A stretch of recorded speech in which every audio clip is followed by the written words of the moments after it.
Hello friends, welcome back Spanish channel நண்பர்களே. இன்றைக்கி இந்த வீடியோவில் மிக முக்கியமான எச்சரிக்கையான ஒரு ஆன்மீக பரிகாரத்தை தான் இப்போ இந்த வீடியோவில் அதிரடியாக பார்க்க போகிறோம். ஆன்மீக பரிகாரத்தை அதிரடியாக பார்க்குறதுக்கு முன்னாடி எதை பற்றிய ஆன்மீக பரிகாரத்தை பார்க்க போகிறோங்கிறத இன்ட்ரோவில் ஷேர் பண்ணுறேன். எதை பற்றிய ஆன்மீக பரிகாரம் பார்க்க போகிறோங்கிறத ஃபஸ்ட்டு இன்ட்ரோவில் தெரிஞ்சுக்குங்க. நாளை நாள் பார்த்திங்கன்னு வச்சுக்கோங்களேன், சாதாரணமான நாள் கிடையாது. நாளை நாள் சித்திர அமாவாசையானது வருது. இந்த சித்திர அமாவாசையை முன்னிட்டு சித்திர அமாவாசை வழிபாடு செய்கிறத பற்றியும் நாளை நாள் என்ன செய்யணும் என்ன செய்யக்கூடாதுங்கிற முக்கியமான தாள்கள் தான் இந்த வீடியோவில் ஷேர் பண்ண போகிறேன். ஸோ இந்த வீடியோ ரொம்ப யூஸ்ஃபுல்லாக ரொம்ப இன்ட்ரெஸ்டாக இருக்கும். ஸோ வீடியோ பார்க்குறவங்க வீடியோவை ஸ்கிப் பண்ணாமல் பாருங்கள். அப்போ தான் சித்திர அமாவாசையில் என்ன வழிபாடு செய்யணும் என்ன செய்யக்கூடாதுங்கிறத எல்லாமே தெரிஞ்சு பயனடைய முடியும். சரி வாங்க வீடியோக்குள்ளே போகலாம். என்ன நான் சொல்கிறேங்கிறத இந்த வீடியோவில் தெரிஞ்சுக்குவீங்க.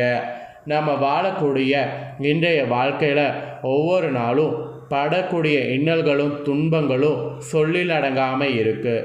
இவை அனைத்தும் நம்மளுடைய பிறவி பலன், அதாவது கர்ம பலன் என்று சொல்லலாம். இது மட்டுமின்றி கிரகதோஷங்கள், நேரம் சரியில்லாதவ போன்றவையும் ஒரு காரணமாக கருதப்படுது. இவை அனைத்திலும் விட முக்கியமான ஒன்று பித்ருதோஷம். இந்த பித்ருதோஷம் மட்டும் ஒரு குடும்பத்தில் இருந்தால் அந்த குடும்பம் அத்தனை எளிதில் நிம்மதியான வாழ்க்கையை வாழ முடிவதில்லை. இவை அனைத்திலிருந்து விடுபட்டு நிம்மதியான ஒரு வாழ்க்கையை வாழ இந்த சித்திரை மாதத்தில் நாளை நாள் வரக்கூடிய அமாவாசையில் நாம் செய்ய வேண்டிய சில விஷயங்கள் பற்றி தான் இந்த வீடியோவில் உங்களுக்கு எக்ஸ்பிளைன் பண்ண போகிறேன். இந்த வீடியோவில் சொல்லக்கூடிய தாள்களுக்கேற்ப நாளை நாள் நடந்துக்கிட்டிங்கன்னா கண்டிப்பாக உங்கள் வாழ்க்கை பார்த்திங்கன்னு வச்சுக்கோங்களேன் பிரகாசமாகும். சரி வாங்க, தோஷம் நீங்கள் அமாவாசை வழிபாடு என்ன செய்யணும் அப்படிங்கிறத அதிரடியாக பார்க்கலாம்.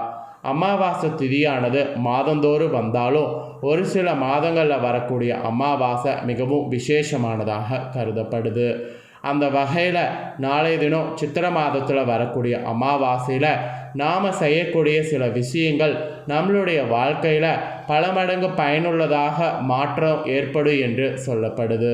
அது என்னவென்று ஒவ்வொன்றாக இப்போ இந்த வீடியோவில் பார்க்கலாம்.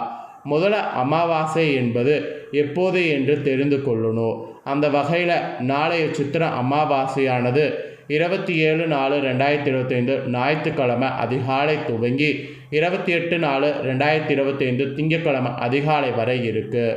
ஸோ நாளைய ஞாயிற்றுக்கிழமை முழுவதும் அமாவாசை திதி இருக்கக்கூடிய பட்சத்தில் நாளைய தினமே நம்ம அமாவாசை என்று செய்ய வேண்டியவையெல்லாம் செய்ய வேண்டும். அமாவாசை என்றாலே முதல்ல நாம் செய்ய வேண்டியது என்னென்னா நம்ம முன்னோர்களுக்கான திதி கொடுப்பது தான். அவங்கள தான் ஃபஸ்ட்டு நாம் வழிபாடு செய்யணும். ஆகையால் அமாவாசை திதி கொடுக்குறவங்க நாளைய தினத்தில் மதியத்திற்குள் கொடுத்து விடுவது நல்லது. இது உங்களுடைய குடும்பத்தை பித்ருதோஷம் வராமல் காக்கும். அடுத்ததாக நாளைய அமாவாசை ஞாயிற்றுக்கிழமை வர்றதுனால நாளைய தினத்தில் சூரிய பகவானை வழிபாடு செய்கிறது சிறந்த பலனை தரும். அதற்கு நம்ம வீட்டு பூஜையில் ஒரு சுத்தமான சொம்பில் தண்ணீர் எடுத்து வைத்து கொள்ளணும்.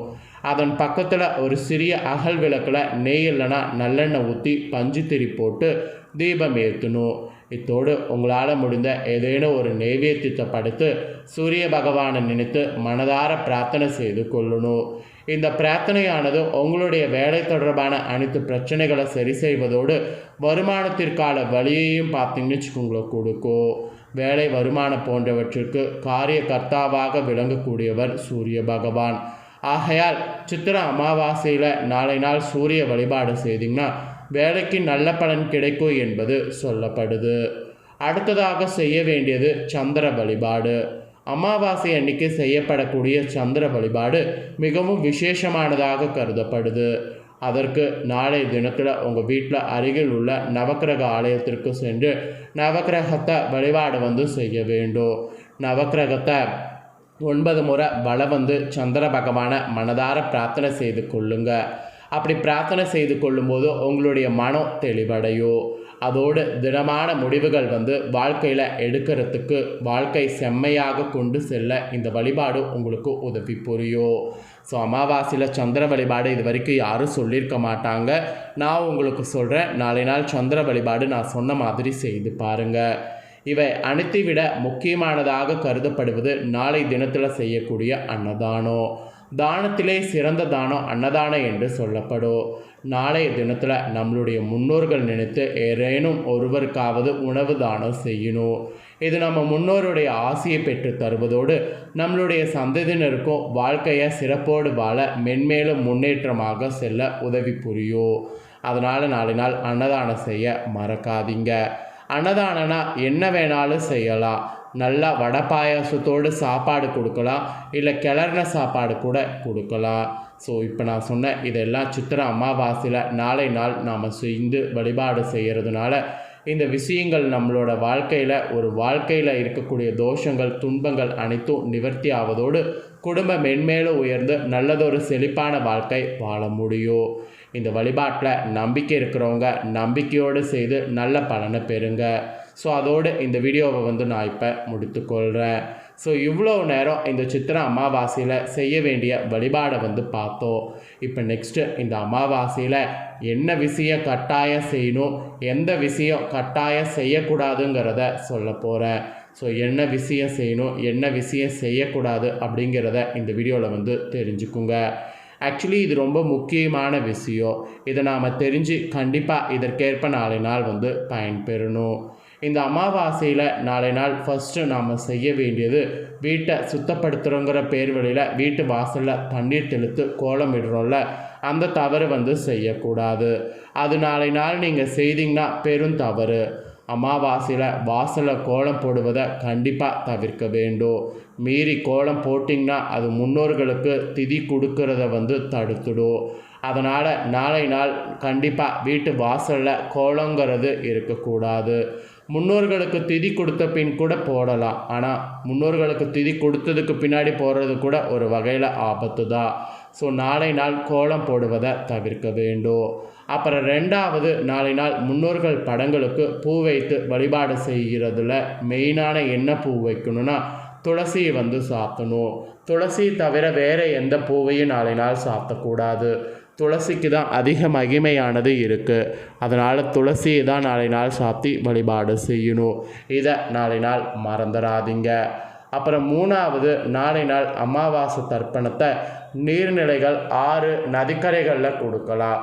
ஒருவேளை அப்படி கொடுக்க முடியலன்னா வீட்டிலையே எள்ளும் தண்ணீரும் குடித்து, அதாவது எள்ளும் தண்ணீரும் இறைத்து அதை நீங்கள் நீர்நிலைகளில் கொடுத்த புண்ணியத்தை பெற்றுக்குங்க. தர்ப்பணம் இந்த மாதிரி தான் செய்யணும். தர்ப்பணம் நாளை நாள் நீங்கள் வீட்டில் செய்ததுக்கு பின்னாடி தலவாழை இலையில், அதாவது தலவாழை இலை இருக்குல்ல, அதை விரித்து முன்னோர்களுக்கு படையல் போடணும். அதன் பின்னர் நீங்கள் ஃபஸ்ட்டு அதை சாப்பிட்றதுக்கு முன்னாடி காகத்துக்கு வைத்திடணும். அதுக்கப்புறம் தான் நீங்கள் அதை சாப்பிட்ணும். அத்தோடு இன்னொன்று நாளை நாள் செய்ய வேண்டியது இல்லைன்னா, வாயில்லா ஜீவனாக இருக்கக்கூடிய பசுமாடு இருக்குல்ல, அந்த பசுமாட்டுக்கு கீரையை கொடுக்கணும். இல்லைனா அரிசி கலந்த உணவை கொடுக்கணும். இது ரெண்டில் ஏதாவது ஒன்று கொடுத்தீங்கன்னா கூடுதலான சிறப்பான பலன்கள் கிடைக்கும். மெயினாக பசுவுக்கு கீரையில் அகத்திக்கீரை தருவது இன்னும் சிறப்பு. முடிஞ்ச அளவு அகத்திக்கீரையை நாளை நாள் கொடுங்க. ஸோ நீங்கள் சாப்பிடுவதற்கு முன்னர் மூதையாருக்கு பிடித்த உணவுகளை சமைத்து நாளை நாள் படைக்க வேண்டும். இதெல்லாம் நாளை நாள் ஏன் செய்யணும்னா சித்திரை அமாவாசை, அதனால தான் சொல்கிறேன். முன்னோர்களுக்கு உணவை படைக்கிறதுக்கு முன்பு யாரும் சாப்பிடக்கூடாது. நாளை நாள் முழுவதுமே விரதம் இருந்து முன்னோர்களுக்கு உணவு படைத்ததுக்கு பின்னாடி தான் சாப்பிட்ணும். அவங்களுக்கு விளக்கேற்றி கற்பூர ஆராதனை செய்துவிட்டு அதை காக்கைக்கு உணவு வைத்து விட்டு தான் நீங்கள் சாப்பிட்ணும். இந்த ரூல்ஸை அப்படியே ஞாபகம் வச்சுக்கோங்க. இந்த ரூல்ஸை ஞாபகம் வச்சுக்காமல் நாளை நாள் எடுத்தோம் கோத்தோம் செய்யாதீங்க. காகத்துக்கு ஏன் வைக்க சொல்கிறேன்னா, இது பித்திருக்களுடைய அம்சமாக கருதப்படுது, அதனால தான். ஸோ சாதத்தோடு நாளை நாள் காய்கறி குழம்பு இது எல்லாத்துலேயுமே நெய் சேர்த்து காகத்துக்கு வைத்துட்டு தான் நீங்களே சாப்பிட்ணும். காகங்களுக்கு அமாவாசை என்று வைத்த உணவை அந்த காகம் சாப்பிட்டா முன்னோர்கள் நம்ம வீட்டுக்கு சாப்பிட்டு வந்ததுடைய இது கிடைக்கும். அதாவது முன்னோர்கள் சாப்பிட்ட புண்ணியம் கிடைக்கும். ஸோ காகத்துக்கு வைத்துட்டு அதுக்கப்புறம் நீங்கள் சாப்பிடுங்க.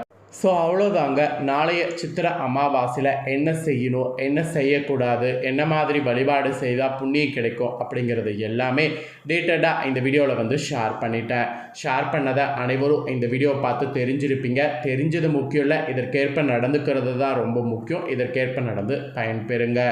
இந்த தாள்களை உங்கள் ஃப்ரெண்ட்ஸ் ஃபேமிலியில் இருக்கிறவங்களும் பார்த்து பயனடையணும்னு நினச்சிங்கன்னா வீடியோ லைக் பண்ணி ஷேர் பண்ணுங்கள்.